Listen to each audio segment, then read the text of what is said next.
மக்களுக்கும் என்னுடைய நெஞ்சார்ந்த நன்றிகளை இந்த நேரத்தில் தெரிவித்துக் கொள்கின்றேன். லெப்டினன்ட் ஜெனரல் நரசிம்மன் சார் அவர்கள் இன்னைக்கு சிறப்பு விருந்தினராக இந்த நிகழ்வுக்கு வந்திருக்கிறாங்க. மெட்ராஸ் ரெஜிமெண்ட்ல எங்க நீங்க இந்த வீடியோவை பார்த்தோமோ அந்த ரெஜிமெண்ட்டை சார்ந்தவங்க. மெட்ராஸ் ரெஜிமெண்ட் நான் கேட்டேன், ஐயா வார்க்கரை என்ன அப்படின்னு. ஒரு ரெஜிமெண்ட்டுக்கு ஒரு வார்க்கரை இருக்கும். அதுக்கு அவங்க சொன்னாங்க, வீர மெட்ராசி அடி கொள்ளு அடி கொள்ளு அடி கொள்ளு அப்படின்னா ஒரு மெட்ராஸ் ரெஜிமெண்ட் வார்க்கரை நம்முடைய சோல்ஜர்ஸ் எல்லாம் ஒரு ஆபரேஷனுக்கு போறதுக்கு முன்னாடி that is how they charge themselves. அப்ப இப்பதான் சொன்னாங்க, எனக்கு இந்த வார்த்தையை கேட்கும் பொழுது ரிட்டையர் ஆனா கூட இன்னும் எனக்கு அந்த நிகழ்வுல இருப்பதை போல் இருக்கிறது. இன்னைக்கு லெப்டினன்ட் ஜெனரல் ஐயாவிற்கும் என்னுடைய வாழ்த்துக்களை வணக்கங்களை தெரிவித்துக் கொள்கிறேன்.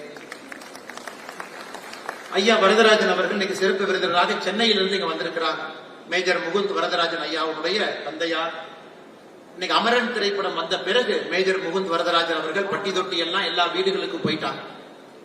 ஆனா தன்னுடைய மகனை இந்தியன் ஆர்மிக்கு கொடுத்து ஒரு வீரமரணம் அடைந்த பிறகு இன்னைக்கு வரதராஜன் ஐயா அவர்களும் அவருடைய துணைவியார் அவர்களும் அதே கம்பீரத்தோடு அவர்கள் வாழ்ந்து கொண்டிருக்கின்றார்கள். எல்லா இடத்துலையும் கூட நமக்கு ஒரு ரியல் டைம் இன்ஸ்பிரேஷனா இருக்கிறாங்க. ஐயா அவர்களையும் ஒரு நாள் உணவுக்கு ஒரு 2 மணி நேரம் சந்திப்பது என்னுடைய பாக்கியமாக கருதி ஒரு 2 மணி நேரம் ஒரு துணைவியார் ஐயாவோடு ஒரு 2 மணி நேரம் இருந்தது என்னுடைய வாழ்க்கையில மறக்க முடியாத ஒரு தருணங்க. நிறைய கேள்விகள் அன்னைக்கு உங்களுக்கு கேட்டேன். அந்த கேள்விகள் அந்த பதில்கள்லாம் ஒரு குழந்தைக்கு போகணும். எப்படி ஒரு மகன் நீங்க தைரியமா கொடுத்தீங்க, அந்த மகன் இறந்த பிறகு உங்களுடைய மனநிலை என்ன, இன்னைக்கு உங்க வாழ்க்கையில் என்ன பண்ணிட்டு இருக்கிறீங்க. அதனால் நீங்க எப்பொழுதுமே ஐயா போன்றவர்கள் நமக்கு எப்பொழுதும் ஒரு இலக்கணமாக நமக்கு இருக்கணும். ஐயாவுக்கும் என்னுடைய நெஞ்சார்ந்த வாழ்த்து நன்றிகளை தெரிவித்து, டாக்டர் ரனீஷ் அவர்கள் இந்த புத்தகத்தை பெற்றுக்கொள்வதற்கு சிறப்பு விருந்தினராக வந்திருக்கின்றார். டாக்டர் ரனீஷ் அவர்களுக்கும் என்னுடைய வாழ்த்துக்களை வணக்கங்களை தெரிவித்து, மிக முக்கியமாக இந்த புத்தகத்தை எழுதியவர் இந்த நிகழ்ச்சியினுடைய கதாநாயகனாக இருக்கக்கூடிய மேஜர் மதன்குமார் அவர்கள் MMK. இன்னைக்கு ஒரு பெரிய பிராண்டா தமிழ்நாட்டில் உருவாயிருக்கிறாங்க. இன்னைக்கு ஆபரேஷன் சிந்தூர் நடக்கும் பொழுது செய்தித்தாள்ல வந்தது ஒரு செய்தி, டிவியில வந்தது ஒரு செய்தி. ஆனா உண்மையான செய்தினா மேஜர் மதன்குமார் அவர்கள் பேசுவதுதான் நமக்கு உண்மையான செய்தி. அந்த யூடியூப்ல ரியல் டைம் கமெண்ட். எனக்கு தெரிஞ்ச சிந்தூர் டே 1 டே 2 24 மணி நேரமும் லைவ்ல இருந்தார். அந்த ஃபர்ஸ்ட் 2 நாள் பாத்தீங்கன்னா தொடர்ச்சி. ஏன்னா அந்த நேரத்துலதான் நம்முடைய எனிமி நிறைய ப்ரொபகண்டா பாட்ஸ் வச்சுக்கிட்டு தவறான ஒரு முன்னுதாரணத்தை உலக மீடியா சேனல்ல நம்முடைய ஆர்மியின் மீது, நம்முடைய சோல்ஜர்ஸ் மீது, நம்முடைய படை பரிவாரத்தின் மீது தவறான ஒரு செய்தியை இன்டர்நேஷனல் லெவல்ல கட்டமைக்க ஆரம்பிக்கும் பொழுது அது லோக்கல்லையும் பரவ ஆரம்பித்தது. மக்களுக்கு ஒரு சின்ன பயம் வர ஆரம்பித்தது. மேஜர் மதன்குமார் அவர்கள் போன்றவர்கள் ஒரு யூடியூப் சேனல் உட்கார்ந்து எந்த எதிர்பார்ப்பும் இல்லாம ஆபரேஷன் சிந்தூருடைய ஆரம்ப காலகட்டத்தில் தொடர்ச்சியா பேசிக்கிட்டே இருந்தார். என்ன அம்யூனிஷன் யூஸ் பண்றோம், என்ன குண்டது, அந்த மோர்டார் எங்கிருந்து வருது, யாரு தயாரிக்கிறாங்க, எது மேட் இன் இந்தியா, பாகிஸ்தான் என்ன செய்யறாங்க, எப்படி தோற்றுக் கொண்டிருக்கின்றார்கள், டர்க்கி சைனா எப்படி ஹெல்ப் பண்றாங்க, எப்படி நம்முடைய வீரர்கள் அதை உடைத்துக் கொண்டிருக்கின்றார்கள் என்று ரியல் டைம் ஒரு கமெண்ட்ரி கொடுத்து தமிழகத்தினுடைய எல்லா குடும்பத்துக்கும் இன்னைக்கு ஒரு சின்ன மகனாக இருக்கிறார்கள் நம்ம மேஜர் மதன்குமார் அவர்கள். காரணம், தேசியத்தை இந்த மண்ணில் சரியாக சொல்பவர்கள் ரொம்ப குறைவான மனிதர்கள் மட்டும்தான் இருக்கிறாங்க. அதனால் மேஜர் மதன்குமார் அவர்கள் இன்னைக்கு ஒரு புத்தகமாக நம் கண் முன்னால் இதை கொடுத்திருந்தாலும் கூட இன்னும் நிறைய புத்தகங்களும் நிறைய சேவையும் தமிழக மக்களுக்கு மேஜர் மதன்குமார் அவர்கள் மூலமாக தேவைப்படுகிறது.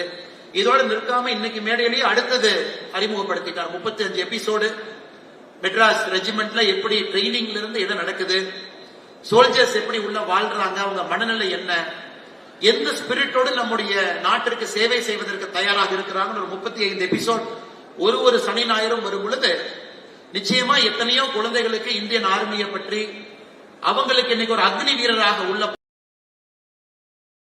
அதன் பிறகு மறுபடியும் இந்திரகுமார் குஜ்ரால் அவர்கள் பிரதமர் வரும் பொழுது மறுபடியும் கலாம் ஐயா அவங்ககிட்ட பேசிக்கிட்டே இருக்கிறாங்க. ஸ்ட்ராட்டஜிக் த்ரெட் பெர்செப்ஷன் எப்படி இருக்கு, என்ன செய்யணும். அடல் பிகாரி வாஜ்பேயி அவர்கள் நம்முடைய பிரதமராக 13 நாட்கள் வந்த பொழுது கலாம் ஐயாட்ட சொல்றாங்க, நம்ம பட்டாசு வெடிக்க தயாராகணும், பட்டாசு ரெடி பண்ணுங்க அப்படின்னு. மறுபடியும் வாஜ்பேயி அவர்கள் 13 நாட்களுக்கு பிறகு பிரதமர் நாற்காலியிலிருந்து இறங்கிய பிறகு மறுபடியும் பிரதமர்கள் மாறி மறுபடியும் வாஜ்பேயி அவர்கள் 13 மாதம் பிரதமராக வரும் பொழுது கலாம் ஐயாவுக்கு ஒரு கிளியர் டைரக்ஷன் கொடுக்கிறாங்க, நாம போக்ரான்ல இந்த அணுகுண்டு சோதனையை நடத்தியாக வேண்டும் என்று. ஏன்னா நம்ம அணுகுண்டு சோதனை நடத்தினதுக்கு முன்னாடி நாள் பாகிஸ்தான் ஒரு லாங் ரேஞ்ச் ஒரு கௌரி மிசைல் லான்ச் பண்ணி இந்தியாவுடைய இறையாண்மைக்கு ஒரு பெரிய பிரச்சனை ஏற்படுத்துறாங்க. அது உடனடியா தயாரிக்கணும், உடனடியா லான்ச் பண்ணணும், அமெரிக்காவுக்கு தெரியாம லான்ச் பண்ணணும். போக்ரான் மேல 2 சேட்டலைட் அமெரிக்காக்கார கொண்டு வந்து பொசிஷன் பண்ணிருக்கான். ஏன்னா நம்ம ஏதாச்சும் ஒரு சின்ன மூவ்மெண்ட் பண்ணாக்க உடனடியா நம்முடைய பிரைம் மினிஸ்டருடைய கையை முடக்குவதற்கான முயற்சியை அமெரிக்கா எடுக்கும் பொழுது கலாம் ஐயா யாருக்கும் தெரியாம எந்த கம்யூனிகேஷனுமே இல்லாம, ஏன்னா கம்யூனிகேஷனை இன்டர்செப்ட் பண்ணுவாங்க. அந்த போக்ரான் டெஸ்ட் நடக்குது. அப்ப அடல் பிகாரி வாஜ்பாய் அவர்கள் தன்னுடைய பிரைம் மினிஸ்டர் வீட்டில் உட்கார்ந்து இருக்கிறாங்க, பிரஜேஷ் மிஸ்ரா எல்லாரும் உட்கார்ந்து இருக்கிறாங்க. ஒரே ஒரு போன் கால் வருது. அதை வாஜ்பாய் அவர்கள் எடுக்கும் பொழுது கலாம் ஐயா சொல்றாங்க, ஆபரேஷன் சக்சஸ் என்று சொல்லுகின்றார். எதற்காக நான் சொல்றேன்னாங்க, இன்னைக்கு நாம் இவ்வளவு தூரம் வந்திருக்கோம் அப்படின்னா இது பல மனிதர்களுடைய கடுமையான உழைப்பு காலமாக இந்திரா காந்தி அம்மா அவர்கள் ஆரம்பித்து மிக முக்கியமாக அடல் பிகாரி வாஜ்பாய் அவர்கள் எந்த ரிஸ்கா இருந்தாலும் நம்ம எடுத்துக்கிறோம். அதன் பிறகு அமெரிக்கா நம்ம மீது பொருளாதார தடையை போட்ட பொழுது கூட அதையெல்லாம் தாண்டி நம்ம துணை இருக்கோம்னா நம்முடைய ஏபிஜே அப்துல் கலாம் ஐயாவை நாம் மறக்க கூடாது என்பதற்காகத்தான் இவ்வளவு பெரிய சரித்திரத்தை நான் சொல்றேன். 1980 ஆரம்பிச்சு 98 வரை தன்னுடைய வாழ்க்கையை இந்த பகுதியில கொண்டு வந்தார். அதனால் கலாம் ஐயா அவர்கள் அதனாலதான் இந்த புத்தகத்துக்கு யாரு முன்னுரை எழுதியிருக்காங்க அப்படின்னு பாத்தீங்கன்னாகவே டாக்டர் ஏபிஜே அப்துல் கலாம் இன்டர்நேஷனலுடைய சேர்பர்சன் டாக்டர் ஏபிஜே ஐஎம் நசீமா மரக்கையர் அவங்க இந்த புத்தகத்துக்கு முன்னுரை எழுதியிருக்கிறாங்க. அதனால ஒரு கலாம் ஐயா குடும்பத்திலிருந்து ஆபரேஷன் சிந்தூர் அன்டோல்ட் ஸ்டோரி இந்த புத்தகத்துக்கு முன்னுரை எழுதியது இதைவிட சிறப்பு என்று நான் சொல்ல முடியாது. இதைவிட சிறப்பாக எதுவும் இருக்க முடியாது. அப்படிப்பட்ட ஒரு சிறப்பு கலாம் ஐயா குடும்பத்திலிருந்து முன்னுரை எழுதியிருக்கிறாங்க.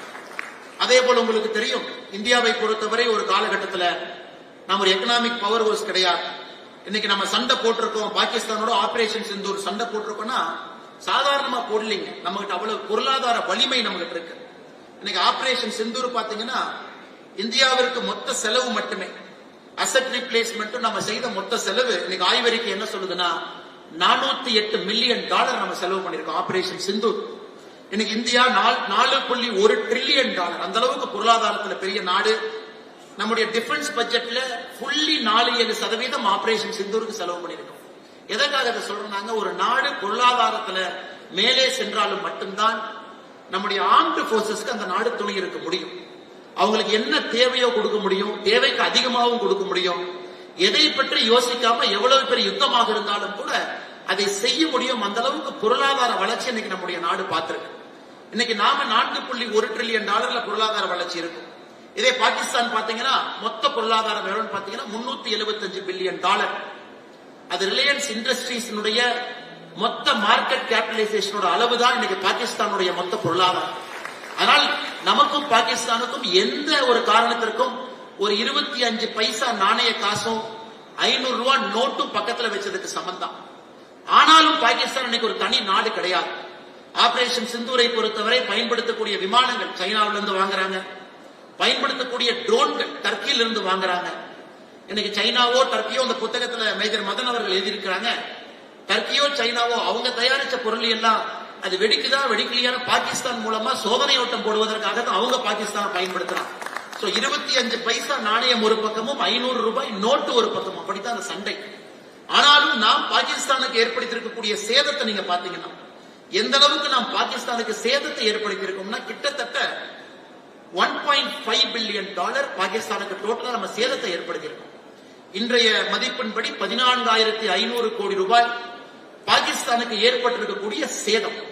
அவங்களோட இன்ஃப்ராஸ்ட்ரக்சர் டேமேஜா இருக்கலாம், தளவாடங்கள் திரும்ப ரீப்ளேஸ்மெண்டா இருக்கலாம், ஃபைட்டர் ஜெட்ஸ் கீழே விழுந்ததா இருக்கலாம், அவங்களுடைய பேஸ் டேமேஜா இருக்கலாம்.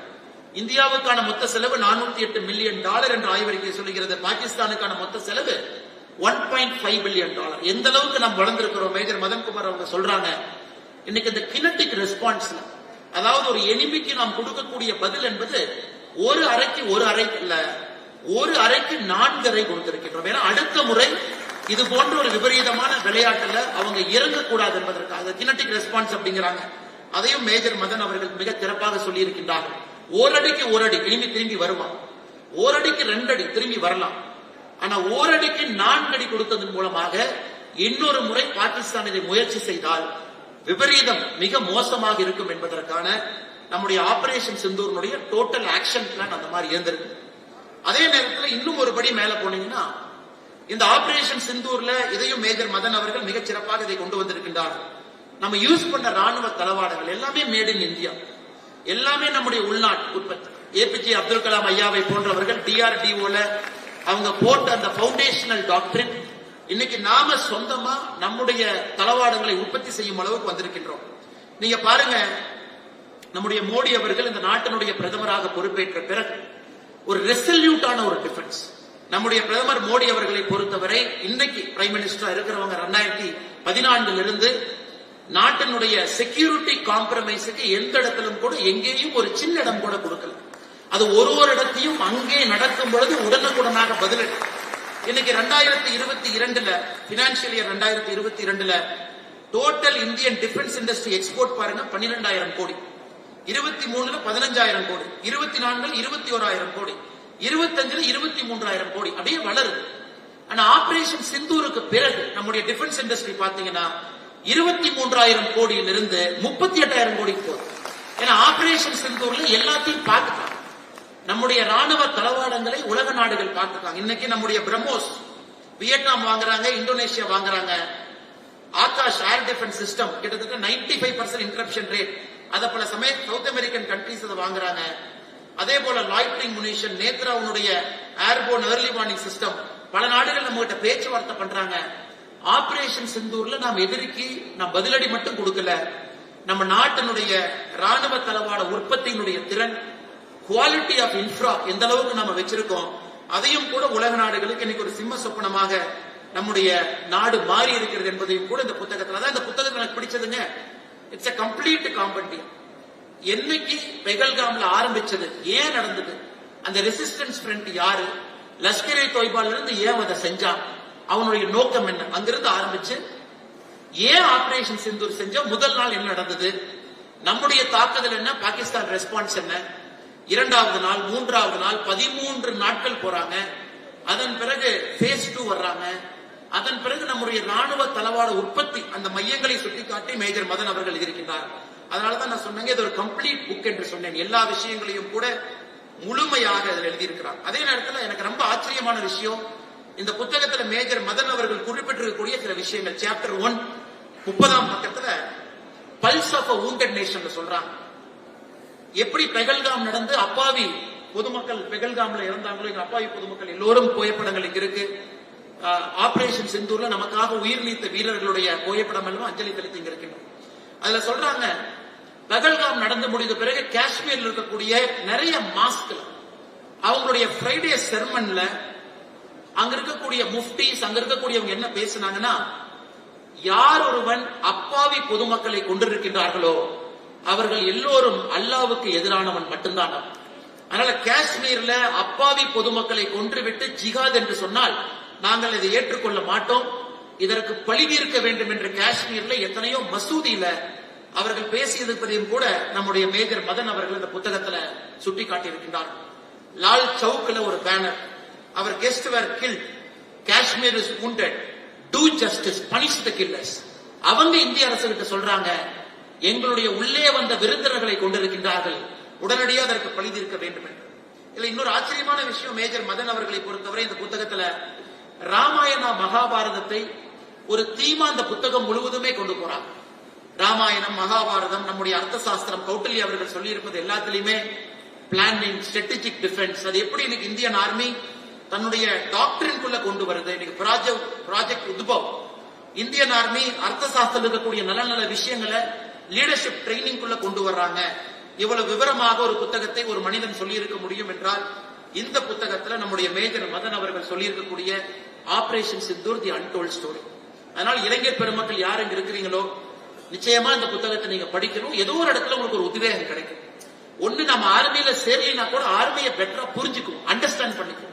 அவங்க நமக்காக என்ன வேலை செய்யறாங்கிற முழு புரிதல் நமக்கு வரும். ஆர்மியை சுற்றி இருக்கக்கூடிய ஈகோ சிஸ்டம், டிஃபென்ஸ் இண்டஸ்ட்ரியில இருந்து தளவாடத்திலிருந்து ஏன் செய்யறாங்க நமக்கு தெரியும். பொலிட்டிக்கல் ரெஸ்பான்சஸ், இன்னைக்கு அரசியலை பொறுத்தவரை ஆளும் கட்சினா சரி, எதிர்கட்சினா தவறு அப்படின்னு இருக்கக்கூடிய காலகட்டத்துல பொலிட்டிக்கலா ஏன் இந்த ரெஸ்பான்ஸ் எடுக்கிறாங்க, எதற்காக மோடி அவர்கள் ஒரு பிரதம மந்திரியாக இந்த ரெஸ்பான்ஸ் எடுத்தாங்க, எதற்காக ஆர்மி ஜெனரல்ஸ் அந்த டாக்டிக்ஸ் ஸ்ட்ராட்டஜியை ஃபாலோ பண்ணாங்க, எதற்காக இந்தியன் ஆர்மி ஒரு கிரீடோட ஒரு மோட்டோவோட ஃபைட் பண்றாங்க, இது அனைத்தையும் கூட இந்த புத்தகத்தில் இருக்கு. பொலிட்டிக்கல் ரெஸ்பான்ஸ், ஆர்மி லீடர்ஷிப்பினுடைய கரேஜ், கீழே இருக்கக்கூடிய ஒரு சோல்ஜர்ஸும் உணர்வு மிக்கவராக நம்ம நாட்டுக்காக போராடியதை எல்லாம் துல்லியமாக படம் பிடித்திருக்கக்கூடிய மேஜர் மதன் அவர்களுக்கு என்னுடைய சிறப்பு நன்றிகளை தெரிவித்து, அடுத்து என்னுடைய பேச்சினுடைய கடைசி 2-3 நிமிஷத்துக்கு வரணும் அப்படின்னாங்க. இன்னைக்கு நமக்கு ஆர்மி ஜெனரல்ஸ், நம்ம லெப்டினன்ட் ஜெனரல் சாரை பத்தி சொல்றோம், லெப்டினன்ட், கேப்டன், மேஜர், மேல போயிட்டே இருப்போம். Lieutenant colonel, brigadier, lieutenant general, major general வரைக்கும் நம்ம போறோம். இன்னைக்கு நம்ம 3 போர்சஸ்க்கும் கூட ஒரு கமாண்டா நாம ஒருத்தரை கொண்டு வந்திருக்கோம். அதுக்கு ஒரு சீனியர் ஆபீசர் இருக்காங்க. இன்னைக்கு ஆர்மியை பொறுத்தவரை மேலே செல்லக்கூடிய தலைவர்கள் ரொம்ப இன்டெலிஜென்டா, ரொம்ப ரெஸ்பான்சிவா, பேட்டில் ஃபீல்ட் டாக்டிக்ஸ் முழுமையா தெரிஞ்சவங்க எல்லாம் நம்மளுடைய ஆர்மிக்கு தேவைப்படுறாங்க. அதனால எத்தனையோ யங்ஸ்டர்ஸ் இங்க இருக்கு. இது ஒரு அற்புதமான கெரியரா நீங்க கன்சிடர் பண்ணணும். ஒரு ஆர்மியில நீங்க ஒரு ஆபீசரா, ஒரு சோல்ஜரா நீங்க போறது ஒரு மிகப்பெரிய ஒரு கெரியர் ஆப்பர்ச்சுனிட்டியா உங்களுக்கு இருக்கும். ஏன்னா ஜென்சி பாத்தீங்கன்னா இந்தியால மட்டுமே, ஜென்சிங்கிறது நம்ம எல்லாருமே ஜென்சின்னு சாதாரணமா சொல்லிடுறோம். ஜென்சி யார் அப்படின்னு கேட்டீங்கன்னா, இந்தியாவை பொறுத்தவரை நம்ம ஜென்சிங்கிற வார்த்தைக்கு பெருசா மரியாதை இல்லை. காரணம், இளைஞர்கள் தான் நம்ம சொல்றோம். இது அமெரிக்காவை பொறுத்த வரைக்கும் ஜென்சி 1996 இருந்து 2013-14 வரை யாரு பிறந்தாங்களோ அவங்கள ஜென்சின்றோம். 2013-14 இருந்து 2025 வரைக்கும் யாரு பிறந்தாங்களோ அவங்கள ஜென் ஆல்பா. 2026 இருந்து யார் பிறந்திருக்காங்களோ அவங்க ஜென் பீட்டா. ஜென் பீட்டா வந்துருச்சுங்க, அடுத்து வந்துட்டாங்க. இப்ப நிறைய பேருக்கு நம்ம பேசினாவே, ஆனா நான் ஜென்சி, என்கிட்ட வேற மாதிரி பேசுங்க அப்படின்னு நம்ம இளைஞர்கள் சொல்றதை நான் பல இடத்துல கவனிக்கிறேன். இன்னைக்கு குறிப்பா ஜென்சி டு சோல்ஜர்னு சொல்றாங்க. ஜென்சி உங்களுக்கு ஒரு பெரிய பர்பஸ் வேணும். இன்னைக்கு லைஃப்ல உங்களுக்கு ஒரு பெரிய பர்பஸ் நீங்க தேடிட்டு இருக்கீங்க, நமக்கு நல்லா தெரியும். ஒரு மனிதனாக, ஒரு ஆளுமையாக ஒரு மாற்றத்தை கொடுக்க வேண்டும் என்று ஜென்சி விரும்புறீங்க. ஒரு பர்பஸ் உங்களுக்கு வேணும்னா uniform gives you the highest purpose. அதை விட ஒரு ஹையஸ்ட் பர்பஸ் எதுவுமே உங்களுக்கு இல்ல. காரணம், உங்க ஈகோவை தாண்டி இன்னொரு விஷயத்துக்காக நீங்க களத்தில் நிற்கிறீங்க. சோ மேடையில் இருக்கிறவங்க எல்லாம் எல்லோருமே ஒரு விதத்துல யூனிஃபார்ம் போட்டவங்க.